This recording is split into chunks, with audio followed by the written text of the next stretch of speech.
অপবিশ্বাস তো নিজেকে তৈরি করেছে, সবাই আপনারা বলতেন যে সে মুটিয়ে গেছে, এখন স্লিম হয়েছে। এখন নিশ্চয়ই আপনাদের মধ্য থেকে সিনেমার অফার আসবে এবং সেটাই ভালো স্ক্রিপ্ট হলে অবশ্যই সে লুপে নেবে। সাকিব খানের এমন একটা শক্ত জায়গায় প্রতিদ্বন্দ্বিতা আসলে থাকার কথাই নয়। সে এত বছর যাবৎ সফল সিনেমা উপহার দিচ্ছে। সাকিবকে যখন কেউ ছাড়িয়ে যাবে তখন আপনারাই দেখতে পারবেন। এটা আমাদের জন্য আসলে একটা বড় পাওয়া। আমাদের বাংলাদেশের যারা সিনেমা প্রেমী মানুষ, তার রেকর্ড ভাঙা মানে আমাদের জন্য বড় পাওয়া, এবং সিনেমামুখী আমরা হচ্ছি, সিনেমা হলমুখী হচ্ছি। এটা আসলে অচেনা অপরিচিত, অনেক আসলে অপরিচিতর মধ্যেও তো অনেক গুণ থাকে নতুন নতুন যারা আসে। তো সেভাবে নতুনদেরকে যদি হিসাব করে যে নতুন এসেছে, নিউ কামার, তাকে উৎসাহ দেওয়ার জন্য অ্যাওয়ার্ড দিয়েছে, সেখানে কিছু বলার নেই। কিন্তু আসল যারা গুণী তাদেরকে অবশ্যই মূল্যায়ন করা উচিত, এবং সেখানে যদি মূল্যায়ন না করে একদমই অপরিচিত কাউকে, যার কাজ নেই, মূল্যায়ন করে, সেটা আমাদের সকল শিল্পীদের জন্য আসলে দুঃখজনক একটা বিষয়। যেসব অ্যাওয়ার্ডগুলো দেওয়া হয় সেগুলোর আমরা জুরি বোর্ড দেখি না, এটার কারণটা কি? আমার মনে হয় সেই কাজগুলোকে আসলে বিশেষ অবদানের জন্য দেওয়া উচিত। যে যেই কাজগুলোকে জুরি বোর্ড থাকে না, সেখানে আমার মনে হয় বিশেষণ দেওয়া উচিত অবদানের জন্য, বা বিশেষ কাজের জন্য দেওয়া উচিত না, যেহেতু সেখানে জুরি বোর্ড থাকে না।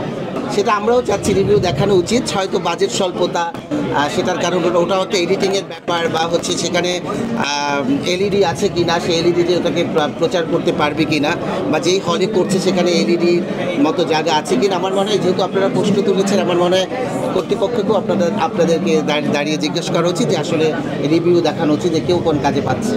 অবশ্যই এটা অ্যাওয়ার্ডের জন্য অমূল্যায়ন। যদি সে মূল্যবান ব্যক্তি না হয়ে অ্যাওয়ার্ড পায়, তাহলে সেটা সত্যিকারের তো আসলে সবার জন্য দুঃখজনক, বারবার বলতেছি। তো আমার মনে হয় সবাই সচেতন যদি থাকি, যারা আমরা কর্তৃপক্ষ, যারা অ্যাওয়ার্ড যারা দেয়, যারা ব্যবস্থা করে, তারা আমার মনে হয় যে সবসময় সচেতন থাকা উচিত, যেন গুণী মানুষের হাতেই অ্যাওয়ার্ডটি যায়, এবং এটার জন্য যথাযথ একটা পরিকল্পনা থাকে, কেন আমরা অ্যাওয়ার্ডটা দিচ্ছি, কেন দিতে চাচ্ছি, এটা আসলে ভবিষ্যৎ কী, সব কিছু চিন্তা করি না। আমার কাছে আসলে সব অ্যাওয়ার্ডই সমান।